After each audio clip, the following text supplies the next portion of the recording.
በሆርሙዝ የባህር ሰርጥ ላይ የጅምላ የጭነት መርከብ ላይ የተፈጸመው ጥቃት ዓለም አቀፉን የነዳጅ መስመር ለከፍተኛ ስጋት ዳርጎታል። በሌላ በኩል ደግሞ ኢራን የተማረኩ የላቁ የአሜሪካና የእስራኤል የጦር አውሮፕላኖችንና ድሮኖችን ከመሬት ስር ባለው ሚስጥራዊ ማዕከሏ ይፋ አድርጋለች። በአሜሪካና በቴህራን መካከል ያለው ድርድር ሙሉ በሙሉ ፈርሷል።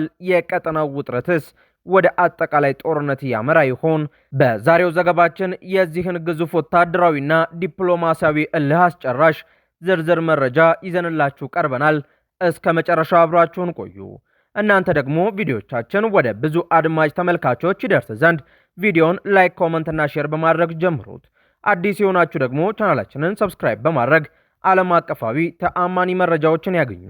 በሆርሙዝ የባህር ሰርጥ የጭነት መርከብ ላይ ጥቃት እንደተፈጸመ ተነግሯል። የእንግሊዝ የባህር ኃይል የንግድ እንቅስቃሴ ድርጅትና አልጀዚራ ባወጡት ሰበር ዜና በስልታዊው የሆርሙዝ የባህር መስመር በኦማን ኩምዛር አካባቢ በመጓዝ ላይ በነበረች የጅምላ ጭነት መርከብ ላይ ባልታወቀ ተወንጫፊ አካል ጥቃት መፈጸሙ ተረጋግጧል ሲሉ አስታውቀዋል። ጥቃቱ በሆርሙዝ ሰርጥ አቅራቢያ የተፈጸመ ሲሆን የላከው አካልና ጥቃቱ የተፈጸመበትን መሳሪያ ማንነት በግልጽ አልታወቀም። ተወንጫፊው አካል የመርከቧን የውጭ አካል የመታው ቢሆንም በሰራተኞቿ ላይ የደረሰ ምንም አይነት የህይወት መጥፋት ወይም የአካል ጉዳት አለመኖሩንና የሰራተኞቹ ደህንነት የተጠበቀ መሆኑን የእንግሊዝ የባህር ኃይል የንግድ እንቅስቃሴ ድርጅቱ አረጋግጧል። የባህር ኃይልና የጸጥታው አካላት በጉዳዩ ላይ ምርመራ እያደረጉ ነው የተባለ ሲሆን በአካባቢው የሚያልፉ መርከቦች ከፍተኛ ጥንቃቄ እንዲያደርጉ ማሳሰቢያ ተሰጥቷል። የሆርሙዝ ሰርጥ በፋርስ የባህር ሰርጥና በኦማን ባህር መካከል የሚገኝ በዓለም አቀፍ ደረጃ ወሳኝ የሆነ የነዳጅ ማጓጓዣ መተላለፊያ መስመር እንደሆነ ይታወቃል።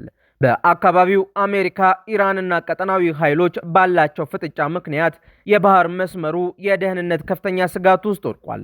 ያልታወቁ መርከቦች፣ የጅምላ ጭነቶችና የነዳጅ ጫኞች የሚጠቁበት አጋጣሚ መጨመርም የዓለም አቀፍ የንግድ ድርጅቶች የመድን ዋስትና ወጪያቸው እንዲጨምር ያደርገዋል። የባህር ኃይል ጥቃቶችን መጨመር የምዕራባውያንና የባህረ ሰላጤው ሀገራት ቀጠናዊ የባህር ላይ ጥበቃቸውንና ወታደራዊ አሰላለፋቸውን ይበልጥ እንዲያጠናክሩ እያደረጋቸውም ይገኛል። እንዲህ አይነት አደጋዎች በተከሰቱ ማግስት የዓለም አቀፍ የነዳጅ ዋጋ የመጨመር አዝማሚያም ያሳያል። በቅርቡ ከተከሰቱ ከፍተኛ ወታደራዊ ግጭቶችና የአሜሪካ እስራኤል ጥቃቶች በኋላ ኢራንና ወታደራዊ ክንፎቿ በተለይም የኢራን እስላማዊ አብዮታዊ ዘቧ በወደቦችና በንግድ መርከቦች ላይ ጥብቅ ቁጥጥርና ጥቃቶችን በማድረግ ምላሽ እየሰጡ ይገኛሉ። ኢራን በሰርጡ በኩል የሚያልፉ የአሜሪካ የእስራኤልና አጋሮቻቸው ከሆኑ ሀገራት ጋር ግንኙነት ያላቸውን የንግድ መርከቦች ሙሉ በሙሉ እንደምትከለክልና እንደምትመታ ማወጇ የቀጠናውን መረጋጋት አናግቶት ሰንብቷል። ሳውዲ አረቢያ፣ አረብ ኤሚሬትስ፣ ኳታርና ኦማን ጥቃቱ ወደ ቀጠናዊ አጠቃላይ ጦርነት እንዳያድግ ዲፕሎማሲያዊ ጥረት ሲያደርጉ ቢቆዩም አሁንም በውጥረት ውስጥ ይገኛሉ። በኢራንና በተባባሪዎቿ በኩል በንግድ መስመሮች፣ በነዳጅ ማጣሪያዎችና በወደቦች አካባቢ የሚሰነዘሩ ድሮኖችና ሚሳኤሎች የባህረ ሰላጤው ሀገራት የነደፉትን የኢኮኖሚና የቱሪዝም ልማት እቅድ ስጋት ላይ ጥሎታል። የንግድ መርከቦችን ለማጀብና የኢራን ወደቦችን ለመዝጋት የባህር ኃይል ሰራዊታቸውን በፋርስ ሰርጥ፣ በኦማን ባህርና በህንድ ውቅያኖስ ላይ ማሰማርተዋል። ኢራን መርከቦችን ለመያዝ ወይም ጉዳት ለማድረስ አነስተኛ ፈጣን ጀልባዎችን፣ ተወንጫፊ ሚሳኤሎችንና በባህር ውስጥ የሚቀበሩ ፈንጂዎችን እንደ ስልታዊ መሳሪያ እየተጠቀመች ትገኛለች። በፓኪስታንና ኳታር አሸማጋይነት የተጀመሩት የመግባቢያ ስምምነቶች እንዲሁም የይስሙላ ፖለቲካ ንግግሮች በሁለቱም ወገን በሚፈጠሩ አዳዲስ ጥቃቶችና እገዳዎች ምክንያት በተደጋጋሚ ሲፈርሱ ቆይተዋል። ኢራን ሰርጡን ሙሉ በሙሉ ሰላማዊ እንዲሆን፣ የአሜሪካ ጦር ከአካባቢው እንዲወጣ፣ ማዕቀቦች እንዲነሱና የቀደሙ ውይይቶች እንዲከበሩ ስትል ጥብቅ ቅድመ ሁኔታዎችን አስቀምጣለች። በፋርስ የባህር ሰርጥ አካባቢ የሚያልፉ መርከቦች ከፍተኛ የሲግናል መታወክ የሚያጋጥማቸው ሲሆን የመድን ዋስትና ክፍያ በመጨመሩና ጥቃቶች በመደጋገማቸው አብዛኞቹ የነዳጅና የጭነት መርከቦች ረጅም መንገድ ለመዞር ተገደዋል። በተያያዘም ኢራን ከዩናይትድ ስቴትስ ጋር ውይይት ለመጀመር ውሳኔ አለመወሰኗን ገልጻለች። ኢራን ከዩናይትድ ስቴትስ ጋር አዲስ ዲፕሎማሲያዊ ድርድሮችን ለመጀመር እስካሁን ምንም አይነት ተጨማሪ ውሳኔ አለመወሰኗን የሀገሪቱ የውጭ ጉዳይ ሚኒስትር አባስ አራግቺ ገልጸዋል። የውጭ ጉዳይ ሚኒስትሩ ከሀገር ውስጥ መገናኛ ብዙሃን ከሆኑት መህርና ኢስና ጋር ባደረጉት ቃለ ምልልስ እንደገለጹት በኳታርና በፓኪስታን አዘጋጅነት በሚደረጉ መካከለኛ የመልእክት ልውውጦች ዙሪያ የሚናፈሱት ወሬዎች እውነተኛ ድርድርን እንደማይወክሉ አስታውቀዋል። ሚኒስተሩ በሰጡት ማብራሪያም ኳታርና ፓኪስታን አሁንም መልእክቶችን በማመላለስ ረገድ እያገለገሉ ቢሆንም ይህ ሂደት የዲፕሎማሲያዊ የድርድር ደረጃ ላይ እንዳልደረሰና ከዋሽንግተን ጋር ለመነጋገር የተደረገ አዲስ ውሳኔ እንደሌለ ገልጸዋል። በኢስላማባድ ስምምነት ላይ የተጠቀሰው የ60 ቀናት ጊዜ የውጊያ ማቆሚያ ሳይሆን የጦርነቱን ማብቃት ተከትሎ ለድርድር የተሰጠ ጊዜ እንደነበር ገልጸው አሜሪካ ስምምነቱን በመጣሷ ውጊያው እንደገና መጀመሩንና የሚራዘም የእርቅ ጊዜ እንደሌለ ተናግረዋል። ኢራን ከኦማን ጋር የምታደርገው ውይይት ሙሉ በሙሉ ቴክኒካዊና በሆርሙዝ የባህር ሰርጥ አዳዲስ የመርከብ መስመሮችን በመቅረጽ ላይ ያተኮረ መሆኑን አመልክተዋል። የባህር ሰርጡን ሙሉ በሙሉ ክፍት ማድረግ ግን አሜሪካ የሚጠበቅባትን ቅድመ ሁኔታዎች በማሟላቷ ላይ የተመሰረተ እንደሆነም ሚኒስትሩ በድጋሚ አስገንዝበዋል። ኢራን ከዩናይትድ ስቴትስ ጋር የምታደርገውን የመልእክት ልውውጥ ድርድር አይደለም ብላ መካዷ የቴህራን የስትራቴጂካዊ ኮሚኒኬሽን አካል ነው። በኢራን የፖለቲካ ስርዓት ውስጥ ከወታደራዊ ግጭቶችና ስምምነት መጣስ በኋላ ወዲያውኑ ከዩናይትድ ስቴትስ ጋር ወደ ድርድር መመለስ እንደ ድክመት ሊቆጠር ይችላል። ለዚህም ነው የህዝብንና የጥንካሬ አቋምን ለመጠበቅ ሲባል መልእክት መለዋወጡን ድርድር አድርጓ ለመቀበል አስፈላጊ ሆኖ መገኘቱ የተነገረው። ኳታርና ፓኪስታን የተከፈተ የዲፕሎማሲ መስመር እንዲኖር ቢሰሩም ሁለቱም ወገኖች ዋሽንግተንና ቴሄራን ለመደራደር የሚያስችል መሰረታዊ የጋራ መተማመን ላይ አልደረሱም። አራግቺ በ60 ቀናት የጊዜ ገደብ ላይ የሰጡት ማብራሪያ የሁለቱን ሀገራት ስትራቴጂካዊ ልዩነት ያሳያል። ኢራን ሰነዱን እንደ የጦርነት ማብቂያ ዕድል ስትመለከተው፣ የዩናይትድ ስቴትስ ተደጋጋሚ እርምጃዎች ስምምነቱን ያፈረሱ በመሆናቸው እንደገና ወደ ውጊያ መግባታቸውን ትገልጻለች።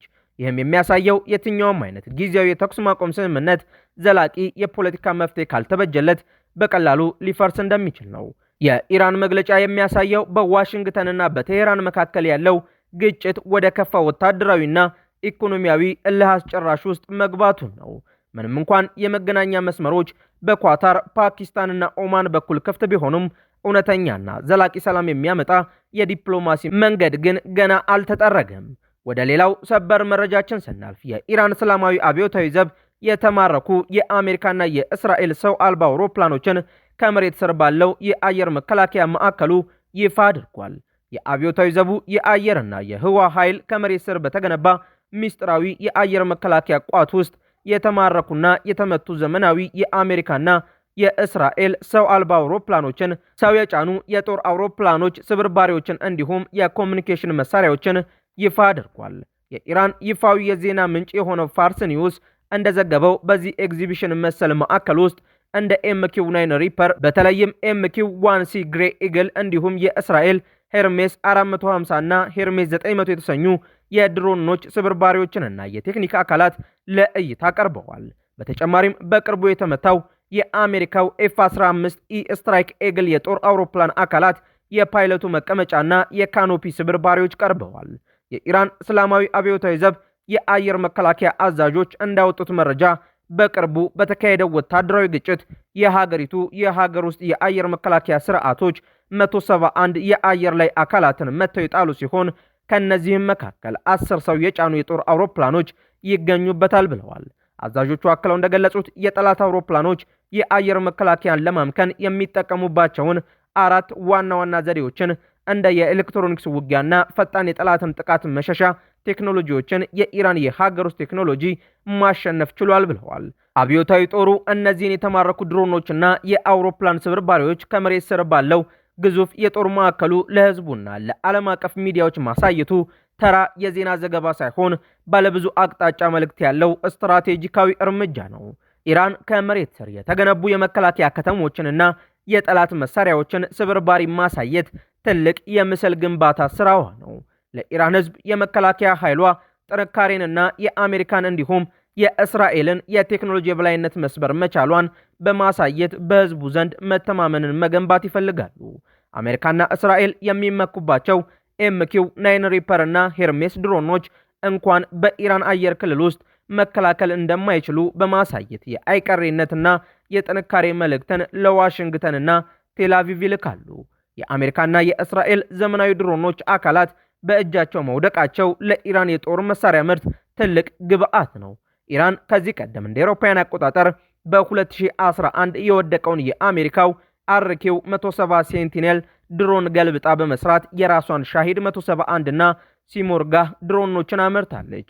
በኤግዚቢሽኑ ላይ የቀረቡት የስታርሊንክ አሰራሮችና የኤምኪው 9 የጨረርና የራዳር ቁሳቁሶች የኢራን መሐንዲሶችን የጠላቶቻቸውን የኮሙኒኬሽን ስርዓትና የኤሌክትሮኒክስ ጦርነት ስትራቴጂ እንዲረዱ ያግዛቸዋልም ተብሏል። የአብዮታዊ ዘቡ ዘገባ ወታደራዊ ድልን ማብሰሪያ ብቻ ሳይሆን በመካከለኛው ምስራቅ ያለውን የድሮንና የአየር መከላከያ ውድድር አዲስ ደረጃ ላይ መድረሱን የሚያሳይ ማረጋገጫም ጭምር ነው።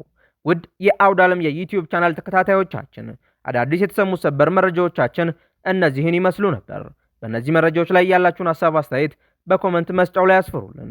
አዳዲስ መረጃዎችን በፍጥነት ለማግኘትም ቻናላችንን ሰብስክራይብ ማድረጋችሁንና ለሌሎች እንዲዳረስ ላይክና ሼር ማድረጋችሁን እንዳትረሱ። በሌላ መረጃ ዳግም እስከምንገናኝ ሰላም ቆዩ።